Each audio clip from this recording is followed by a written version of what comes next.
G'day and welcome to the Art of War podcast. I'm here with Daniel, Hey guys. Real, and Nick Spence, myself. Cool. And today we're going to talk about how we came across our name, Dan. How did we get here? There's something new about the podcast, the name. Yep. And really excited to finally have one. So, yeah. Over the last couple of days, we got some comments on our stuff, some name suggestions, and we went through and we Had a look. So, we did have a really good one from Alex Becker. He suggested Solana's Soul Food, Fendal's Heart, and Good Morning Raid, which I really like that last one. We also had someone else just before then also give one for Gambler's Glove. Yeah. Which was kind of go play along on with Dice Jar, which was pretty good. So we like that one too. Yeah, that's so pretty good. That one was left by Ian McDurries. Yeah. So thank you for leading that, Ian. New Zealand / Australian. Classic. So anyway, the week's been so we got Blitz decks last Friday. Yeah. So been messing around with them. Definitely. So initial thoughts. They're really good fun. They do work quite well out the box, and you can definitely play against each other. But some of them were a bit stronger than others, I found. So we found Chain and Bolton to be the best ones, with Prism kind of in the middle of the pack, and Olivia being the weakest by a margin, I'd say. Yeah. But they're all playable, and if you want to give the different heroes a go, I'd recommend any of them. They all give you the experience that you need for the hero. They give you the fundamentals that the heroes want to do anyway. They definitely give you the idea of what that hero should be and how they should play. And of course, if you want to play that hero in Blitz, you want to upgrade them, you're going to want those mentor cards and the Rainbow Foil Young Hero. So they're not a bad pickup at all. Yeah. Really, really good start for each of them. Good equipment. Good equipment. Although not just Monarch equipment, you got like get Life Gauntlet and the Levier one. You get Snapdragons and Prism, right? You do want to bring some Wraith equipment because some of the slots are taken up by like Spell Void equipment, and against some classes, like especially some of like the Wraith classes and some of the other Monarch classes, you don't really need that Spell Void. Yeah, you don't. Yeah. So you want like Snapdragons or even just an Iron sometimes. So that was kind of my initial thoughts. They played really well. Yeah. I felt they were a lot more like intent on one thing. Focused than the original starter decks were. Like the original ones, which were all focused on largely on the effects, right? Like to display. So the Dorinthia deck was a reprise deck, and the Brute deck was an Intimidate deck, going back to the Bravo was with the Dominate deck. Yeah. But I kind of felt like they had a bit of more of a mishmash of cards. Yeah. I think with the new mental cards, the new Rainbow Foils, they just feel like more of a package that you can get into and start with. And they play against each other quite well. Yeah. So but we did think, because there are definitely some improvements you can make to them. There's definitely something like early improvements that you can make for the decks that would definitely help flourish them a little bit more. And some of these cards that we're going to suggest as improvements are just commons from other sets you should be able to pick up. Yeah. Some of them are also Majestics that are quite common to float around at the moment. They're like, most of them are generics that most people should have in their possession. Or just class cards. Yeah. So the first deck we'd like to talk about is the Levy deck, which I think needs the most help of the few. So the deck comes with a lot of cards that don't block at all. Yeah. So you've got your Smash with Big Trees, your Dreadwood Rumblers, Dreadwood Rumblers, which don't block, and you have 2 Blood Oaths in there. Yeah, you also have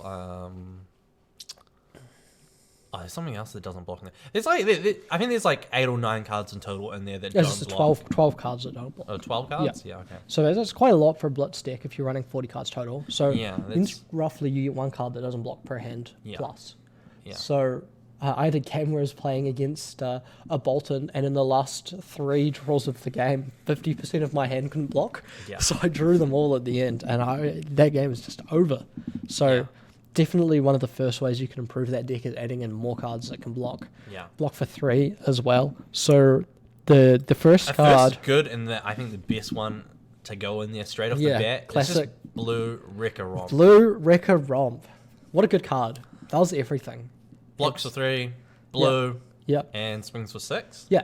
So it's hits all the nail points that the deck needs, really. Yeah. So Blue Wrecker Romp is a 2-cost attack that comes in for 6, it discards a random card from your hand, and has 3 block. Yep. So it does everything you want.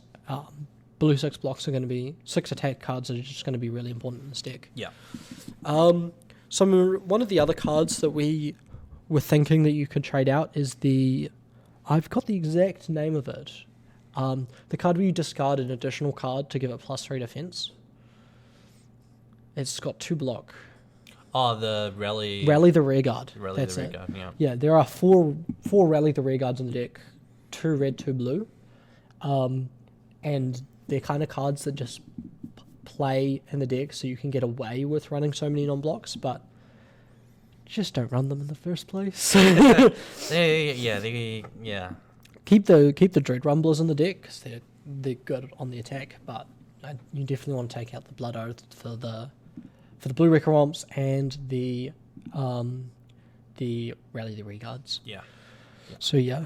So the Rally Rearguards you replace with like either Pack Hunt or Smash Instinct from comments from Welcome to Rave. Yeah, Pack Hunt or Smash Instinct would be a really good choice to go in there. Savage Feast, I could see Savage Feast making an entry into the deck. So if you were going to play really heavily on action points, then Savage Feast is really good because you can discard a card, draw a card, and then do something else.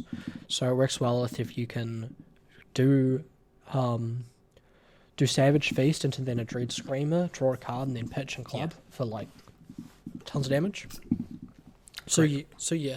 And then going into like more Majestics, a really obviously powerful one that I would pick would be Art of War, as we spoke about last week. The two most powerful Majestics that can go straight away into the deck that should be in the deck is Art of War and Blood Rush Bellows. Yeah. 2 cards that just enable the deck to do what it meant to do straight off the bat. Yeah, Art of War, name of the podcast now, is, fantastic card. Definitely goes in these kind of brute decks that want to attack and then attack with something else. Another good card that is actually not on our list, but is Beast Within. Beast Within is a must play, I feel. Yeah, so if you can discard Beast Within, you can banish cards from the top. Yeah. So you can hit the 6+ that you hit will draw, but it's still just quite good card value for a brute deck. Well, the 6+ that you banish and then get to put into your hand also triggers Livia's effect because it goes to the banish zone. She checks on banish entry. Do you banish it before you draw it? No, so it's revealed banish and then. Okay. So it still triggers her ability. Yeah. That's really good then. Beast Within puts it into the banish zone. Once it hits the banish zone, Livia checks for attack value, and then you draw it as well. Okay, cool. So if you didn't quite understand what we're talking about, it basically... Livia turns off your blood debt if a 6+ attack gets hit into the banish zone. Since you'll be wanting to play a lot of 6+ attacks in the deck, when you send Beast Within to the graveyard outside of the combat chain... From the ability of an action card. It reveals the top card of your deck, banishes it then. If it is a 6+ attack... Then it goes to your hand as take 1 life. Or take 1 life damage and repeat the process until you hit a 6+ attack. So you do get that banish trigger from Livia, which is really good. Which is really useful. Yeah. And then for like a slightly more expensive pick, for when you want to really level up your Blitz gameplay, is Carrion Husk. Carrion Husk is going to be... Carrion Husk, sorry. It's going to be one of those cards that saves the game. Like mid-game, you'll expose the turn from your opponent and you'll be able to throw it away. You'll be able to throw Skullcap away. You'll be able to throw Scabskins away. And even Ironheld, and be able to block out like almost 15+ damage. Yeah. And then your next turn is where you want to be really explosive. So, if you don't know, Carrion Husk is the new Shadow Legendary from Monarch. It has Blood Debt and it lets you block 6. Yeah. So, it can really like help you on a crucial turn when you need 3 or 4 cards in your hand. You can block with your Carrion Husk, keep more cards in your hand, try and come back stronger. And in Blitz, I think it's 13 health. If you have less than 13 health, it just dies at the end of the turn. It just breaks, right? So you want to use it fairly early. Yeah, which is it's good because you can you can sort of get away with first 2 turns of not using it, and then third and fourth. Yeah, it's probably where when you want to actually try and put some pressure back on. Yeah, and that's where you want to take the momentum of the game. Yeah, at that and point. It's kind of good because it lets you take it slow on those first few turns, try and put an Art of War, an Arsenal, or get 3 counters. Yeah. And get just a Blood Rush Bellow ready. Yeah, exactly right. So you can set up that big turn when you do block with the Carrion Husk. Yeah. So yeah. Blood Rush Bellow is going to be really good. We didn't actually go over why that's going to be good. Yeah. It's because it's pretty self-explanatory. So you play it, you pitch a card, you discard a random card. You're most likely going to have six cost cards in your hand. It has to have. You need to discard a card with 6 power or more. Because otherwise it ends your turn. So usually you will have that in hand. Your hand will be sculpted to have that, right? Yeah. You'll discard, and then you'll draw 2, and then you can go end... Oh, well, you don't have to end the chain, because Blood Rush Bellow goes straight to the graveyard, as does the 6+ card that you discarded. Yeah. Which means in your graveyard then has fodder already for So banishing 3 random cards. Yeah, Blood Rush Bellows does draw 2 cards. So if you discard a card with 6+ power, your brute attacks gets +2 and go again. Yeah. And draw 2 the card itself has go again, so it doesn't end your turn. Yeah. So it lets you have these massive turns on brute. It's been a big driving force of every brute deck. So card is a powerhouse, and it shouldn't be any different in another card Levia. I can see making it into the decks, but not really needing to be in the decks. Cards that God, it's gone from my head. The Intimidate one, 0 cost, block for turn equipment. I'm not sure what you're on about. No, the one the card you play, and it's Intimidate, and then it's if it gets the next attack. Oh, okay. Barraging Beatdown. Yeah, Barraging Beatdown. Sorry, I just went from my head. Barraging Beatdown, yeah. I feel like yellow and blue can make into the deck. I don't think red makes in the deck. The deck doesn't really want to intimidate, but it's not a bad thing to have. You do have to be a bit careful with those non-attack actions when you start adding more of them in. I know Brute likes to play, just Rhino likes to play all 6 copies of Barraging Beatdown and Blitz because the card is really good. But here I feel like you can get away with you need to banish 2 blues. Your 6+ attacks. So I feel like you can get away with 2 blues because resource blocks for 3. Yeah. And it's usually a card that you can start off with as a resource card if you're not. Yeah. And another big name card that we don't think is so important because there's now a really good budget option is Scabskin Leathers. Yeah. So now with Monarch we have Who's the Shadow Beast, which can, when it triggers when you banish a 6 attack or more card, you can use it to get an extra action point. Yeah. So in Blitz, it's going to let you get that extra action point more consistently on the turn you need it than Scabskin Leathers. So I actually think the card is really good, and the Scabskin Leathers is slightly lower down on the priority list. Yeah. Not to say Scabskin Leathers isn't a good card. It is a very good card, highly playable, but you also don't want to be rolling a 1 win. Levy is going to be brutal, right? Because you have your blood debts. If you're ending your turn prematurely, those blood debts are going to deal damage to you. Yeah. And you don't want to roll double 1s and then take 10 damage and lose the game. That's I feel like it's pain. I feel like if you are playing Scabskins, you sort of have to play Gambler's Gloves, which is another slot that doesn't defend. Whereas if you play the Hooves, you can get away with playing the Iron Hide Arms, which block for 2. Which you probably want to play Goliath Gauntlet. You probably do want to play Goliath Gauntlet for the extra damage, which is still better than playing Gambler's Gloves because it just feels like an empty slot that you're only rolling once. But yes, Scabskin's not bad, but you're risking a lot in Blitz by rolling a 1 really badly. Yeah. So definitely check out the Levia Blitz deck. It's like a really good starting point for this kind of build. And up next we have the one I enjoyed the most playing right out the box was Chain. So this deck felt fucking amazing. This deck feels good. I felt like it could actually beat like a properly built Blitz deck if you drew well on it. Like it felt strong. I don't know. It does feel good. I don't know. I feel like it's a bold statement for it. The deck is just consistent, like aggro, go wide. To me, it's what we need to counter decks like Ira, to be honest. And some of the harder control decks. Yeah. So the way Chain works is that when you use his ability to give a Rune Blade or Shadow action go again, he creates a Soul Shackle token, which has, at the start of your turn, banish a card from the top of your deck, and you play lots of cards that you can play from your banish zone. Yeah. So as the game goes longer, your hand is getting bigger because you get to access all these banished cards with Blood Debt on them to play them. So you're kind of like an aggro deck that takes it slow the first few turns, building up its power, and then the 4th through 7th, 8th turn, you just all at it. Yeah. And the deck just becomes a monster. And you're dealing arcane damage and physical damage. Really cool hard deck. to block against. Yeah, definitely. So if you're a newer player, I would really recommend the Chain deck because it's a lot of fun, really fluid, lots of decisions, and it's not too difficult to pilot. Yeah. Just make sure you're making a Soul Shackle token every turn and decking out before you die. If you're not making a Soul Shackle token, you're playing it wrong. Some cards that would go good into this. So the first one we had is Shadow of Ursa. Which is Majestic, isn't it? Yeah. So it's a blue cost 3-block card that attacks for 2. It has Blood Debt and you can play it from your banish zone. And it reads, you may banish a shadow card from your hand. If it has Blood Debt, then the card gains go again. Yeah. So it's just a really good blue. Some of the blues in the deck are a bit average. Yeah. So just replace them with this much higher quality blue. Yeah. Just so you can keep gassing on. Another card to go on the list is pretty self-explanatory for anyone that knows the card. Vexing Malice. It's currently got 1 red in the deck.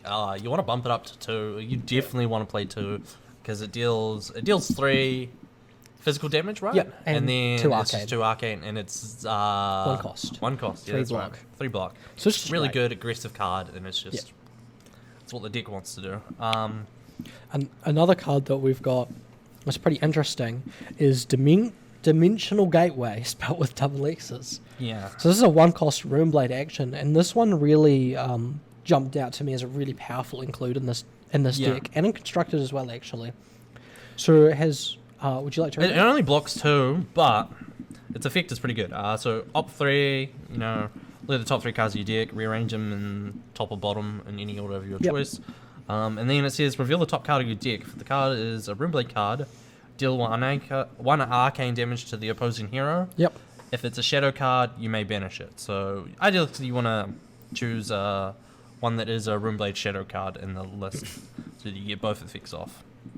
But it just enables having something to play from your banish straight away. To me, this reads: pay 1, play it, look at the top 3, pick one of those cards, draw it, deal 1 arcane damage. Like pretty much. Basically, yeah. And it just seems insane. It just seems so powerful. Definitely chuck 2 of them in the deck, I think. Because you just want to be a bit more consistent, just a bit higher damage output, and this kind of card helps you get there. It makes your early turns a little bit better too. Yeah. So another card is you want to swap some of the blues out for more Seeds of Agony. Yeah. Seeds of Agony is a great card, and I think you should be playing 6 copies. You should be playing 6 copies, especially on Blitz. So a lot of the Rune Blade attack actions are contingent on you playing a non-attack action first. Yeah. To play them from the banish zone and what have you. So you want these really cheap non-attack actions like Seeds of Agony, like Dimensional Gateway, to get these attacks out there. Yeah. And Seeds of Agony is amazing. It's 0 cost, and the blue one, the next 0 cost attack action you play, of which there's quite a few in the deck, gets deals 1 arcane and gets go again, right? No, it doesn't give it. It just deals 1 arcane damage, but that's quite a lot. So it just adds 1 arcane damage to your thing, and then yellow is 1 cost and red is 2 costs. And you can crucially play it from your banish zone. Yeah. So it's like you can pitch them early and just stack them in the late game, so you can deal 3 lots of 1 arcane damage at the end of the game, just to really put the pressure on your opponent. The next card to swap out is there's a couple of Sleeping Shadows in the deck. They're not a bad card, but you could just swap it with Shadow Puppetry, which is a shadow card that's a little bit better. So we've read Sleeping Shadow, and it's a 3 cost, lets you play, gives your next attack action +1 and go again. Plus 1 and above. Plus 1 to 3, I think it is, because it's in different colors. Yeah. And then it gives it go again. So, like, you could add it onto Command and Conquer in theory. Yeah, and make yeah. Command and Conquer 7 or 9, and then have it go so again. you could play it from the Banish Zone. That was the upside of it. But you just compare it to Shadow Puppetry, which is a 0 cost. Yes, it's a Majestic, so it's a bit more expensive. Yeah. But it's a 0 cost non-attack action that just gives your next Runeblade or Shadow action plus 1 attack and go again. And if it hits, you may put the top card into your Banish Zone. Yeah. So that card just seems way better. Sure, you can't play it from your Banish Zone, but it just seems stronger in general. Just better use of a card. Yep. Next up we have is Warrior. Talk about Bolton. How did you feel about Bolton, the deck? So, funny story. I played against him a couple times. I got completely smashed. I was playing Levi, so I found it really hard to block him. Yeah. It's because of the amount of non-blocks in the deck. And then I also got beat on Prism. And on Chain, I managed to combo out and kill him. But he did seem like a really, really strong deck. And I wasn't really exactly sure how to play against it. Yeah. And then when I had my turn playing against, I was playing against a Chain deck. So I was kind of under pressure. And maybe I was drawing the deck in halves, but I felt like either I was getting lots of ways to charge my soul and no ways to spend them. Yeah. So my opponent would just take my attack, not block it. I wouldn't have a way to pump it, no way to give it go again through my hero ability, and then I would just die to the aggro chain, right? Yeah. But so I think maybe the primary way the deck could be better is if you had more ways to buff your attacks so that you can force the go again through your hero ability. Yeah. So stuff like Stroke of Foresight would be good, wouldn't it? Stroke of Foresight is weapon only. Yeah, So- it enables your weapon straight off the bat axes, yeah. Yeah, it does. But yeah, one of the main ones I thought would be good would be cards like Sharpened Steel. Yeah. So 0 cost, give your weapon +3. So it's like really low commitment. Come in for 5 with your axe, then you give it go again and come in with something else, and that's already quite a good turn off. Just like 2 energy. Yeah. Pretty much. Or Nature's Path Pilgrimage I think is pretty good in this deck, just because you can actually have a really good chance of hitting an action off the top. Yeah. Because it's super action heavy. I thought there were enough ways, perhaps too many ways to charge your soul in the deck. I feel like there was more ways to charge your soul than there was to go again. So like you'd play an attack action, charge your soul, but you wouldn't have go again. Yeah. And you'd be like, oh well. Yeah. I've got 6 cards sitting under my hero, but I can't do anything with them. Yeah. So one way to make the deck was better is to play. I can't remember what the card is called. It's what is it? Just try and describe what it does. So it's one of the ones that if I think like blue does 2, yellow does 3, and then the red does 4, and charges as an additional cost. You may charge your soul, and if you have charged your soul this turn, it has go again. It's something you want to play.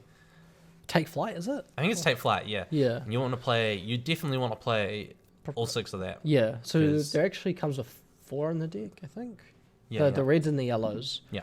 There are the reds and the yellows of Take Flight in the deck, so it has, if you charge, can go again. I think that card is super important. There's another card that has a similar effect called Battlefield Blitz. So Battlefield Blitz is a 1 cost for 5, so pretty good rate, and it has, if you've charged, it has go again. Yeah. So I think you want to find a way to play like Take Flight or some other card that charges, that forces a block, and then come in for 5 with the Battlefield Blitz. And there are some really other good warrior cards that you can get. Beacon of Victory, I think, is a really big one. Yeah. Because it lets you it does everything. It lets you plus your attack so you can give things go again. It lets you charge your hero, and it helps you get damage over, and it searches cards as well. Yeah. Like, the card's insane. A second via the Vanguard. I felt that whenever I'd have the Vanguard played against me, I lost. Yeah. Because the card lets you charge, gives +1 to everything on that combat chain for the cards you've charged. Yeah.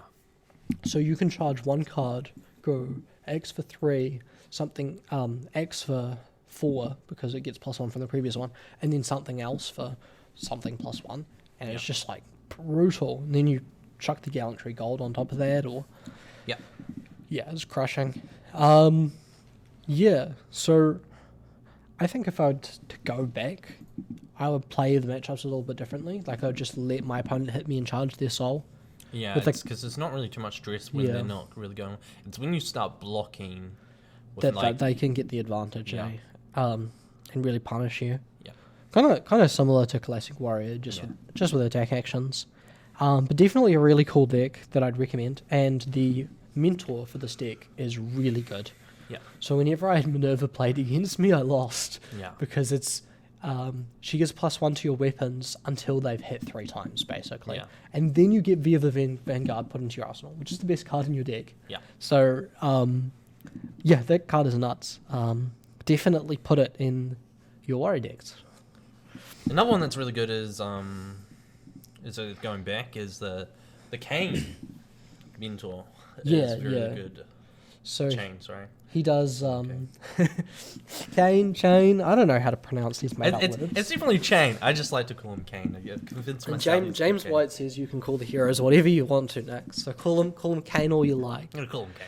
Okay. But yeah, so his one, every time you play Runeblade, non-attack action, or attack action, deal 1 arcane damage to the opposing heroes. Oh, to all heroes. It does damage to you as well. Yeah, which is okay. But you're so aggressive, I don't think you care. Yeah. You just want to kill your opponent dead. So, also going back a little bit further, the Brute one lets you banish the top card of your deck, and if it's a 6 power, your current attack ends Dominate. So it triggers on an attack.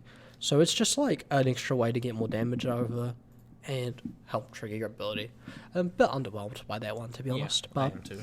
But she has some of the best artwork, I think, of the 3. I think the Brute one looks really cool. Yeah. Next up is Prism, eh?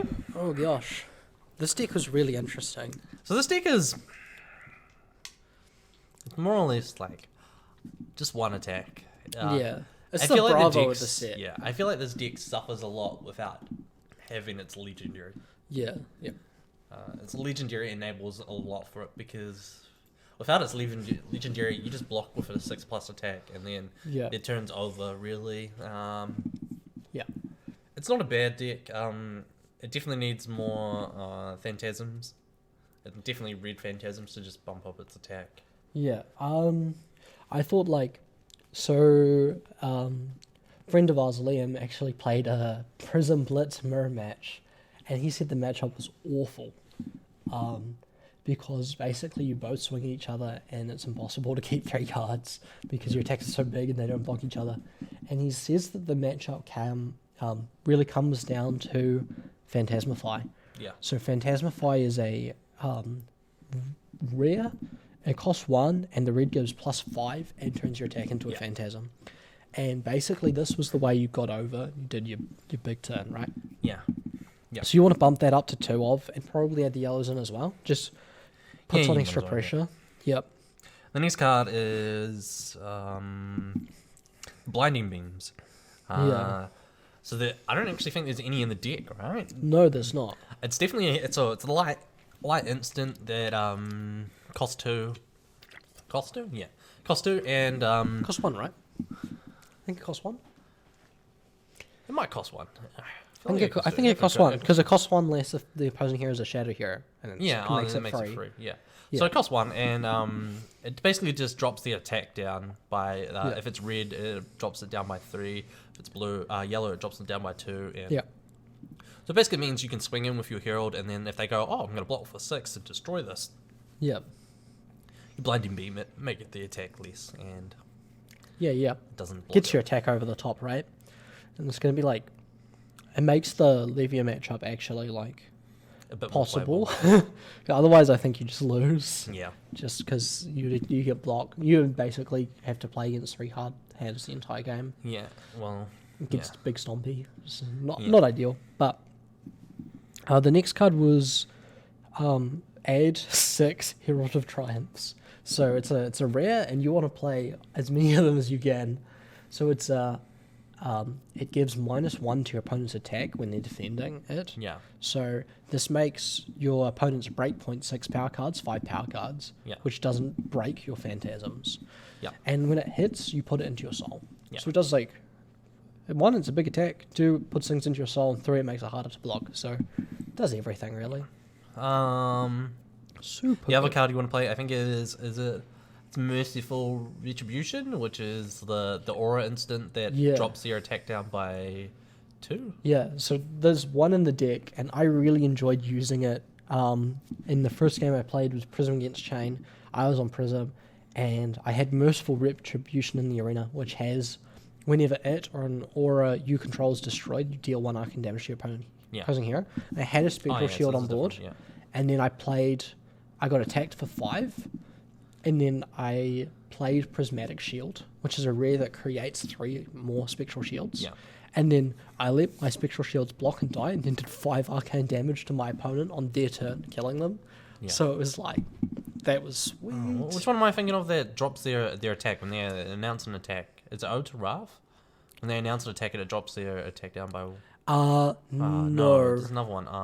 It's Parable of Humility. Yeah, so yeah. I think it only drops attack... It's like 1 or 2, on your turn, right? No, so it drops their attacks down permanently when they attack or defend. Whenever they're defending or attacking with a card, it has less attack. Yeah, that's pretty good. But yeah, you definitely want that Prismatic Shield. You definitely want to up the reds of that. That's a card that you definitely want to play 2 of. Just being able to create 3 Spectral Shields for a free cost is so efficient in the deck. I do also kind of think you want to get your hands on a Luminaris, which is the alternative weapon for Prism. Yeah.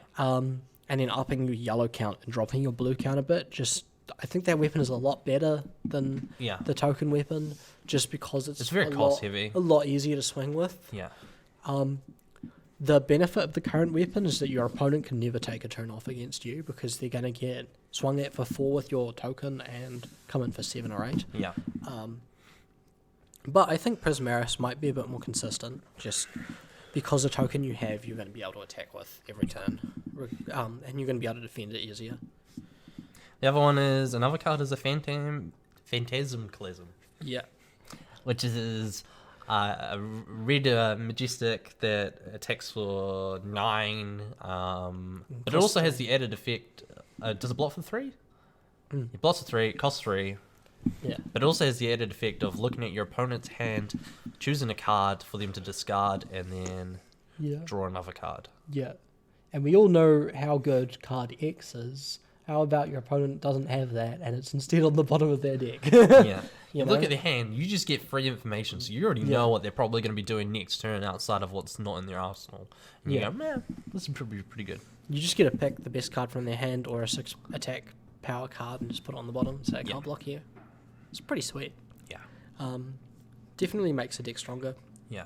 Another card that should see a lot of play in a Sentinel build is Glisten. Glisten is going to be very good. Glisten Reed is very good. Being able to distribute 4+1 counters onto your Sentinel shields, and then during the end phase, they turn to not permanents. So this deck that we're thinking of would function very differently to the Blitz deck that you get in the box. Yeah. Basically, you play Luminaris, and then you make a token earlier on in the game, and then you glisten it, and then you just defend really heavily, and then attack them back with a token, and you want to stack glistens on it, so it's 0 cost coming for 6, 0 cost coming for 8, with all the glistens that you're putting on it, and you're just blocking everything out. Like you, because the weapon costs 0 to attack with, you can block 4 cards. Yeah. And you're playing all your defense reactions. So I think that's a really interesting deck that could see play, though it's going to be slightly weak against any kind of ninja, just because they're going to be harder to block. Without leaking damage, So that was. I think for the Blitz here. That's for the Blitz heroes. Once we get Monarch Unlimited and we spend more time with deck testing, we'll definitely bring some of our decks and builds that actually perform. Yeah. That we know work. So definitely look forward to that.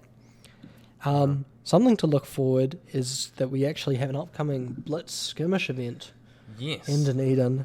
So on the 19th of June, we have the Dice Jar Blitz skirmish. Yeah. So definitely really exciting. Going to be some really sweet prizes. Yes. I believe it's For top 8, it's all the all the young heroes in Cold Foil. So from Monarch, so there'll be 2 of each floating around that day.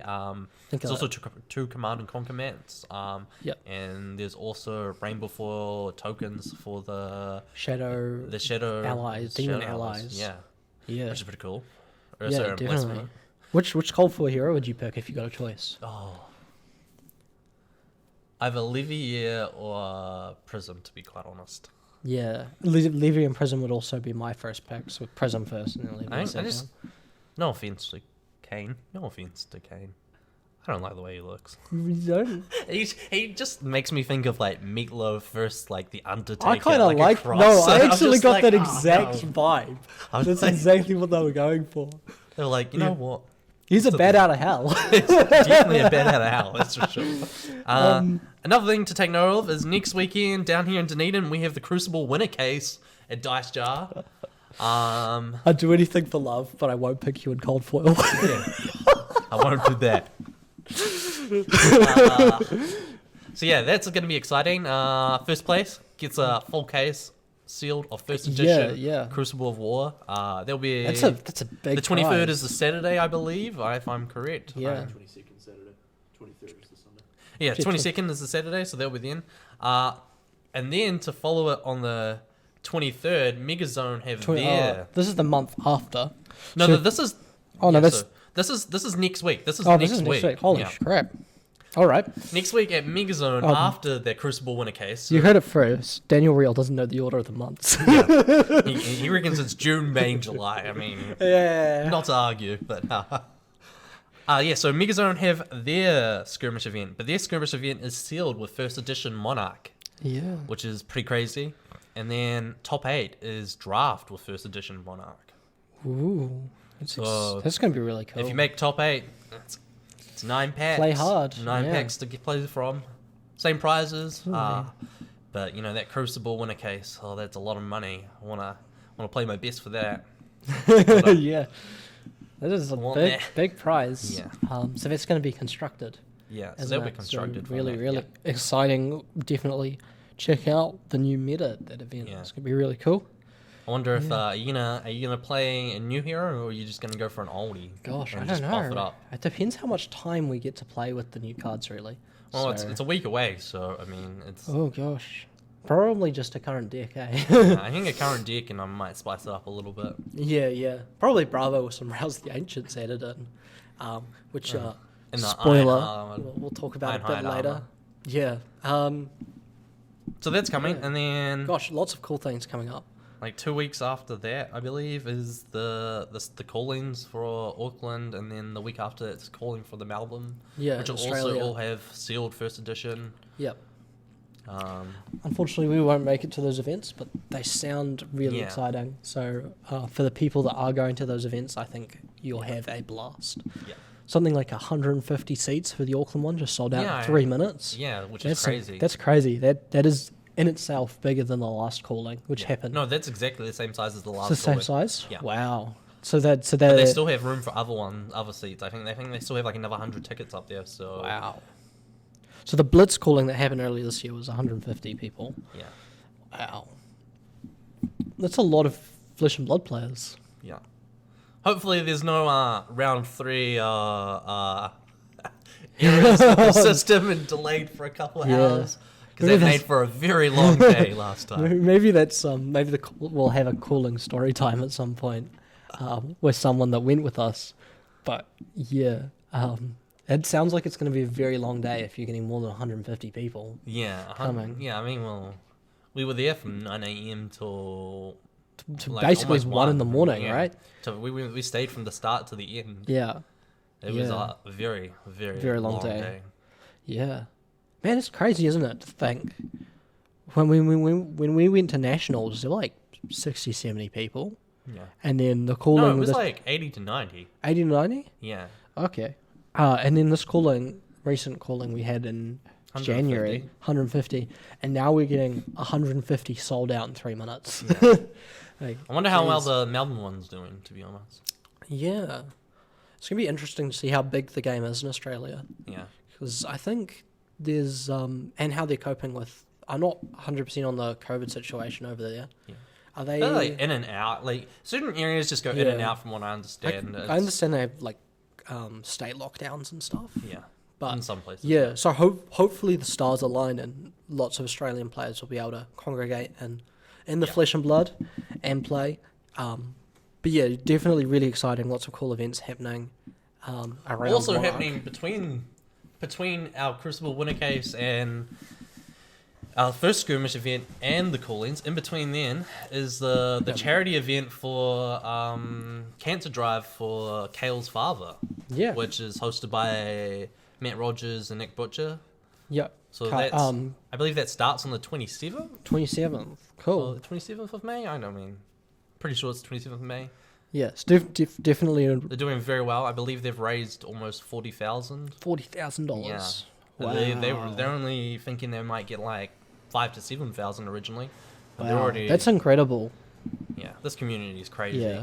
Yeah, massive shout out to the community and anyone that has worked to support these charity events and auctions.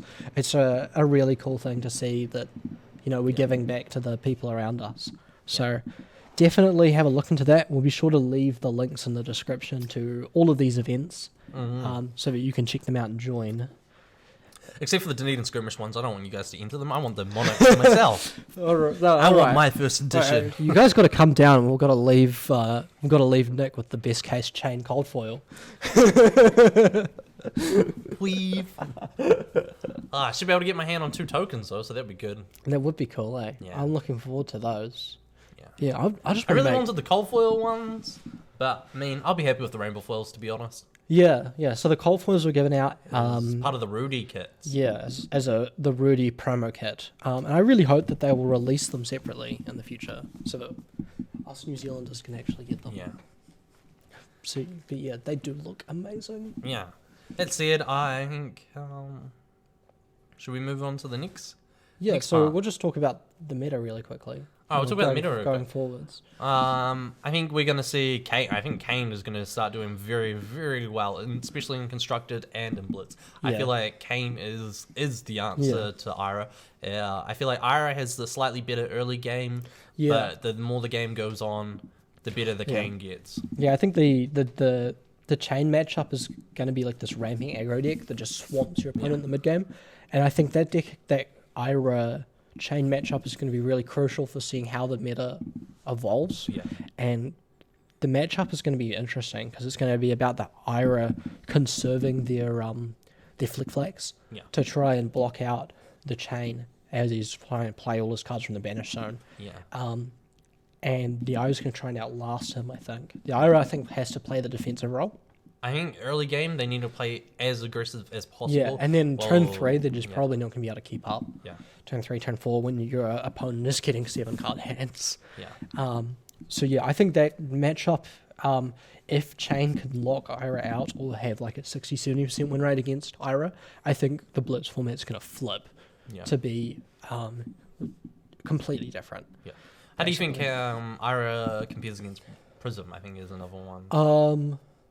I think Ira probably smashes that matchup. Yeah. Just, she's going to have an easier time she's going to be able to kill the Spectres easily with her Kodachis in the third attack. Yeah. So something, Kodachi 1 attack with +1 to the face, and then the third Kodachi goes at a token. I think the auras are going to be very important for the Prism in that matchup. And it's going to be hard for her to hold them back against the onslaught that these aggro Iras can put out. With push to point and so on. Ira's got a lot of ways to attack for a sneaky 7 and force those tokens. So I think that matchup's going to be really hard for Prism.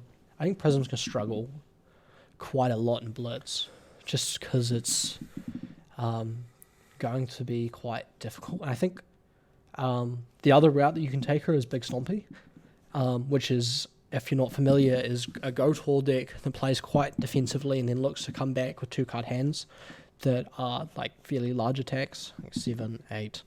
And these decks traditionally don't do well in Blitz. Yeah. So Levier is going to be a standard pick for a Big Stompy deck that isn't going to do well in the Blitz format itself. We haven't seen Stompy Reinhardt in Blitz really at all. Yeah. Doesn't mean to say Reinhardt isn't comparable in Blitz. It's just not top table, to be safe. Yeah.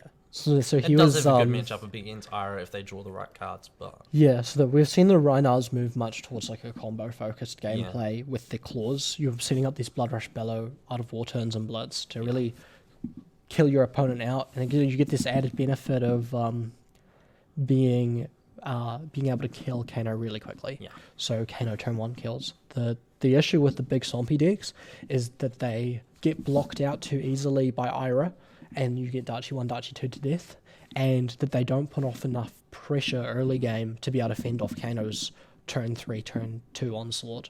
Yeah. With those big Swampy decks, they see a single Fork Lightning and they fall over dead because they just can't, they don't block those decks as well. Yeah, correct. So I think Prism's going to be an interesting spot, and Levia too. Yeah. I don't really quite see how a Levia Blitz competitive deck works. I think she'd be a solid B-Tet type pick. Yeah. What about... Unless some crazy combo with something. We're missing that is there, but we'll get found. What about good old Bolton? Yeah, he's the other top tier pick, I think. He seems insane. He does. I think, he puts on so much pressure. I think you might even consider it like a saber weapon build, to be honest. Yeah. So his ability when you charge gets attacks +1 when your opponent blocks an attack action. Sabers have that ability just printed on them. So if your opponent blocks with an attack action, which a lot of these defensive heroes are playing, think of the Iras with all of their combo cards that get plus attack, plus defense, crucially from Flick Flag, are attack actions. Yeah. So if you've charged and you're playing Centauri Sabers, it just ignores a Flick Flag. That's huge. So I think he's definitely gonna kind of take the spot that the setup Dorinthia did in the deck. I think he's just going to be able to use Courage, Gallantry Gold, and the new braces to block. It's just new footwear to block. So really excited to see how he does against Ira. I think he can also put the pressure on against Kano. So I think he can put the pressure against Kano. I honestly don't think he'll do too well against Ira. I think Ira can just ignore what he does for a turn and then turn the momentum the next turn very well. I think she can keep a full hand, take what he does, and deal back worse. Deal back more damage? Yeah, I think think she can.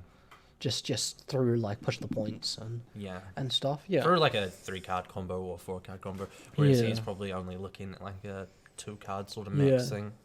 I think Bolton actually does perform quite well off 2 cards, just because you save a lot of your turns and you have the axes, so you can kind of match Ira by being Saber something else. Once the first couple turns have passed and you've charged. But I'm really... It does take a lot of pre-leading charges to get there, I think.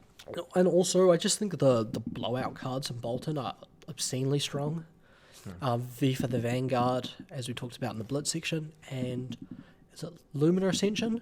Luminar Ascension is just the card seems huge, right?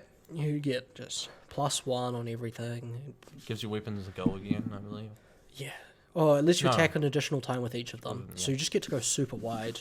That's the turn you use that, you pop your Courage with Blade Hold, you have a bunch of cards and so on, and you just go kill your opponent. So definitely a really exciting dynamic deck I think that's going to take to the format. Yeah. Are there any other heroes that you think might be getting some more gas? Brandis looks like it would be good for Ninja. I mean, that's the one that gives the +1 to weapons, has go again net on it. It's alright. I actually think it's pretty decent in Ira, because you get to go 1, 4, and then if they don't block that, you get to come in with your second Kodachi for 2. Yeah. So that seems pretty powerful to me. Yeah. But other than that, Nourishing Emptiness seems pretty interesting in some of the Kano builds. Yeah. So it seems like a meme, but it also seems like if you do get it, it's very well played. Pretty good, right? Yeah. It's kind of... It's a card that's guaranteed demands a block though, so... Well, it comes Dominate in that Kano deck, so... Because you don't have any other attack actions. So you play 1, swing for 6, Dominated, and then they're probably not playing defensive equipment, because you because you want to play your arcane damage prevention. So it's just 5 intellect, right? Which seems really good. Yeah. So, yeah, that's definitely a card to watch out for. Yeah. What do you think about Constructed? What's the same or a bit different? Things. I think it's going to be different. I feel like Kane's going to be very well up there. Then there are going to be some nutty Kane's lists, and the more life he has, I think the crazier his later game turns gets. I think that's going to be an interesting deck, eh? Yeah. I think you run 70 cards, and you could almost play like a combo deck where you look, I'm going to take 10 damage for my Blood Debts this turn. I don't care. I'm going to kill you with 15 cards next turn. Yeah. Livier, she looks to be really good. Yeah. Very combo. I think combo heavy. I think she's going to be the new Stompy Queen. Yeah. Big Stompy deck and Constructed. There are some Prism builds I want to play around with. Yeah. Gonna be hard to see if she does. I want to try out that Luminaris build where you try and stack glistens onto one token and keep it. Yeah, I think, and then if you're playing against a ninja, you just sideboard into the other version of the deck. Yeah. Just play Stompy.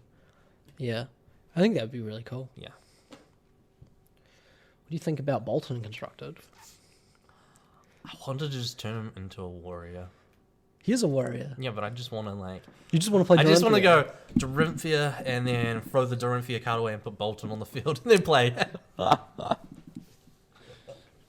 Where you just gonna be jamming Bolton. You're gonna be jamming Bolton with Dawnblade and Duskpath Pilgrimage to make it work. So warrior gets Duskpath Pilgrimage. So you're the 1 in 3 table. Yeah. I feel like she gets is it Plow Through or Second Swing? I can't remember. The one that gets +3 and then her next attack gets +1. Yeah, Plow Through. Yeah. So I think she gets to utilizes that pretty well. Card seems pretty decent. I'm not sure if it gets a slot. I think Sharpened Steel just has that slot down just because of how efficient that card is. But I think Dusk still gets a slot though. Dusk is an interesting card, eh? Yeah. So super interesting. Yeah. And I can either see it go 2 ways. Either that card is insane and it just makes it into every warrior deck, or it never gets played and it's trash. I'm not sure which one it is. And it reminds me a lot of Nature's Path Pilgrimage, which has been a very meta-dependent card. Yeah. So at the moment, I don't think it's seen much play. Yeah, Nature's Path Pilgrimage is not a card at the moment, just because the warrior decks at the moment are very focused on attack reactions and going over the top and not playing any attack actions. Yeah. Whether in the past, when mid-range dash was a thing, in the Arcane Rising meta, Nature's Path Pilgrimage was really popular red and blue because you're playing a lot of attack actions like E-Strike, Life for Life, and Scar for Scars, as well as buffs. So that card is really meta-dependent on what type of warrior deck you want to play. Yeah. And I wonder if Duskpath Pilgrimage will be similar. But really interesting cards coming out. Yeah. Leave your top tier.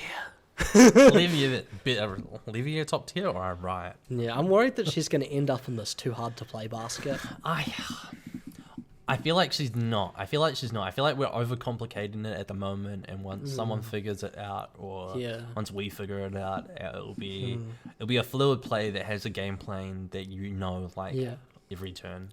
Yeah. So I feel like Kane. I think Kane's going to get solved pretty quickly. Yeah. There's going to be slight variations on what you're doing, but I think people are going to jam onto the super aggro or the super combo deck. And I think he's going to be the most choice-wide deck, though. There's just so many ways you can go with that deck. There's a lot of cards that are Runeblade that you can throw into Viserai as well. That makes Viserai a lot more interesting. Talking about Viserai reminds me a lot of these new Monarch heroes, where he's really different. Has an entirely new mechanic of being arcane and physical. And when he first came out, people tried him, but they didn't really get him, and he kind of got put in the too hard basket and left there. And people tried to play him. Kieran played him at a Road to Nats in Wellington at the double header, and he said the deck was incredibly difficult to play. That man was very exhausted. I remember like talking to him after the like third and fourth round. That man was very exhausted. Yeah. All of his games, I believe, went to time. Yeah. And it was just like so much force thinking. Yeah. No time to get away to eat, no time to go to the toilet, no time to get a drink. Sounded like a pretty full-on event for him. Yeah. But yeah, I think that, and since then Viserai's been more played with, and the consensus is that he just wasn't quite there. Yeah. But I'm worried that some of these new Monarch heroes will end up kind of a similar way. I think Livia kind of might fall into that basket, where she's really got quite a lot going on between the discarding, the banishing, and the blood debt dealing damage to you. I think there's a lot going on, and Stompy decks can be quite hard to work out just because they're not super aggressive tempo-wise. They can tend to fall behind. Yeah. So Definitely an interesting. What about your favorite hero of all time, Ranger? Tell me. Constructed wise, how's it gonna go? Ranger got nothing. Ranger got nothing. Poor Ranger. I mean, people talk about Memorial Ground, but every other deck plays cards that do things. And you don't want to play a card that does nothing just so another card can be slightly better. I don't know. Yeah. Just stinks of playing bad cards to try and make a bad thing slightly better. Yeah, it does. Just like Memorial Grounds, if you don't know, is a card that lets you put an attack action card from your graveyard on top of your deck so that you can then dominate it with Azalea and Swing. Yeah. But shouldn't that just be on an arrow? Like, shouldn't there just be a 4 attack card that if it hits, put an attack action card from I feel like it on should there just and then have go again? Like, couldn't that just be a majestic? Yeah. Give Ranger something good. Don't stop giving them scraps. Because nah, who cares? then when Rangers got excited about that Memorial Grounds, I was like, man, it's kind of a bit sad getting so excited over just a plainly bad card. So yeah. What about Bravo? All right. We got Introducing Ironhide Leagues. Ironhide Leagues. I mean, don't get me wrong, Mage Master Boots is fun. It lets you block even extra higher because Staunch Response costs 2. So if you pitch a blue, you use your Ironhide legs and block with your Staunch Response. You can block up to 9 that way. Yeah. Also, Ironhides work super well with Forge for War. Yeah. Like, even better than the Arcane equipment did. So Forge for War... I feel like that's the way to beat Dash for them. Maybe. It is Ironhide armored with Forge for War. So the way Forge for War works is a yellow aura, and when it's in play, you play it and then it destroys itself on your next turn. But during your opponent's turn, your equipment all have +1 defense. Yeah. So if your cards don't defend or don't normally defend, it means they don't have Battle Worn or Battle Break on them. So you can just defend with them as much as you like. Yeah. Providing your opponent resets the combat chain. So you can, and Dash likes to reset the combat chain. So Dash swings in for 3, you have your Forge for War in play, you can just block 3. Yeah. So there's definitely an interesting way to play. I think the Ironhide boots, you probably still want to play Mage Masters. You probably do, but I think when you look at the maybe Bravo v Bravo matchup where you do need an extra bit of defense. I think even in that matchup, just the life gain from Tome of Fendel puts you slightly ahead. Yeah. But yeah, definitely an interesting decision there to be made. And maybe there are definitely matchups where you don't play the Tome of Fendel. So having an alternative, like in a ninja matchup and stuff, I think is quite good. Yeah. But yeah, talking about Bravo, should we move on to our card of the week? Yes, let's move on to the card of the week. So would you like to introduce the card? The card of the week that I have chosen this week. Yeah, so I chose last week, Art of War. Yeah. And then he suckered it onto me this week. He was like, I did it last week. It has to be my turn you now. Got to choose. And this I is decided a collaboration. I decided we'll do a Monarch card that might not be seen as much love as I think it should be. I think it's a great card that's slightly been overlooked at the moment, but I think it's designed super well as well. Yeah. So really interesting card. The card is Rouse the Ancients. It's a cost 3, blue, majestic that blocks for 2, but it has 0 attack. Because its effect reads, as an additional cost to play Rouse the Ancients, you may reveal any number of attack action cards from your hand with 13 or more total attack. If you do, Rouse the Ancient gains +7 and go again. Now, I think this card is a great card for Bravo. I think this is a card you set up. This is the card you Arsenal in Bravo, and then next turn you get a swing twice. Yeah, this is like one of those cards where you double back and go, oh, it's not a class card. Yeah. And I think it's very interesting that it's not actually a Guardian card, because it very easily could be. Yeah. So I'm seeing some play in other classes later, but this card is not so Bravo. Yeah. So you can reveal a Crippling Crush and any blue Guardian attack, and that gets us over the top. Yeah. And then you can come in for 7 with it, and then come in for 6 with your hammer, and then Arsenal your Crippling Crush. It seems super good. Well, so the thing is you have Seismic Surge token. Yeah. You have this in Arsenal. You have 3 blues and Crippling Crush.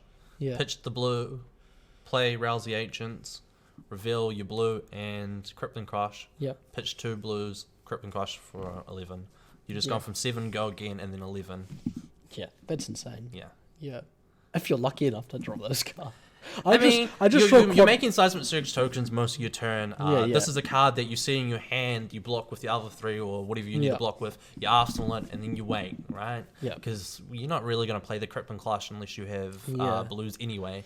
I do think this card... The deck is 70% blues, so, or 60-something blues. I do think this card just falls into sideboard territory a little bit, though, because of the 2 block. And I think there's going to be matchups where you really don't want it, just because the effect is okay on like the first turn, but after that, like against some of the more aggressive decks, you're not keeping your hand. It's a little bit. Yeah, I think against aggressive, it's not doing too well. Against control, it does very well. Against control, this is going to be one of the cards that helps you crack dash open. Yeah, helps you crack the mirror open. Yeah, this card is going to be huge in the mirror. Like, you get that turn where you get to do this in Crippling Crush, you get to do this in Arsenal or Crippling Crush. That's a big power play. And I think it really puts you ahead. Well, you're doing this, and you're probably swinging for your hammer, at least. And if you're swinging with your hammer, you're guaranteeing your hammer is 6. That's a 13 damage turn. And then you get Arsenal Crippling Crush. So it's going to be Crippling Crush, sorry. Yeah. It's going to be a good turn. Yeah. And this is... it's not a Bravo card, so we can actually play this in other decks too. So, it can see play. I reckon it can see play in Prism. Probably not so much, but it definitely could see play in Prism. I actually think it's quite good in Prism. It depends how much that deck decides to play yellow cards instead, I think. It also could see play in Levia. I don't want it in Levia, but it could see play in Levia. Yeah, I think it's like potentially goes into those big stompy decks, like Reinhardt and Levia. Yeah. But yeah, you don't want it to be one of your banished cards, eh? You want to get those 6 power banish. And I also think could it be the return of Pummel Ninja for the meme decks? If you're playing 4-card hands, this might be one of the best blues for that deck. Ninja. So if you don't know, Liam down here likes to play a ninja variant occasionally, and it's a bit of a meme deck, but it plays pummels and like the head jab combo line. So you're basically looking to really punish your opponent with these massive attacks after your Dachi, and it's quite difficult to block. And I think this card might just shoe into there. It'd be a bit of a meme, but it would be pretty funny to pummel this in a ninja deck. So. Yeah, I believe I played it at one point and double pummeled a Surging Strike against someone, and it was just like, it just feels rude. Oh my god. Swing with Kadashi, play Surging Strike. We have to have any reactions? No. Oh, okay. Repummel. We'll have to have him talk about the deck, because that deck's this is like some of the most powerful turns in the game, where your opponent goes, it's ninja, I normally would block, but I'm not going to block this turn, so I can do my ultra powerful thing with my hand. And then the ninja makes you discard cards. Like, that's illegal. I discard cards, you discard cards, I draw cards. Sometimes they see the Surging Strike and they're like, I'm just gonna block 2 against that. And they go, alright. And then you go, pummel? And they're like, 3 over? No, this isn't good. I only have 2 cards in my hand. And then you go, I'm not going to be able to block that Wildling Gust Wave. So that's straying into meme territory. Yeah, it's straight into meme territory, but yeah, that's not going to make top tables. I'll eat my words if it does. But not this format anyway. I don't think. Yeah, I think this card has a lot of potential for other heroes as well. Viserai, if you're building like a stompy Viserai, then there's like a 9 power card in Viserai that can help turn this on. And also just heroes in the future. Any heroes with big attacks are going to take advantage of rouse the ancients. So yeah, definitely a card to watch out for. Keep an eye on. Yeah, correct. Very correct. Anything else you'd like to say before we sign off? I want Monarch Unlimited. Please. It's coming. Hurry. It's coming. It's coming. I mean, we've got to get some packs open so we get more content. I want to crack packs. I just want to crack packs. Hopefully next episode should be the Monarch podcast. We actually have Monarch packs in our possession. We can start building and testing and getting some more proven decks to you guys other than just cracking speculation. packs. Yeah. But yeah. I mean, I think next week we're going to try to have something a bit different going on the side in this one. We can't promise it. Can't promise it. But we are looking to have a third person on here. Yeah. Someone to give us their experience, their thoughts for the meta. Yeah. So that should be quite a treat. Can't promise it yet because there's some technical aspects, and machinery that we have to work out. But yeah. Hopefully hopefully there'll be a third Jenny here next episode. So that's really exciting. And as always, if you got any feedback, make sure to leave a like or a dislike or a comment. Some comments would be good. I like to hear what people think. Yeah, we really appreciate any comments. Constructive feedback. I like constructive feedback. Yeah. So we definitely try and improve every episode and make it better than the last. So definitely want this podcast to be something that we can improve on as we go along. So thanks for joining us, and I'm sure we'll be on YouTube. There'll be a link on the Facebook page at some point, and Spotify as well. Yep.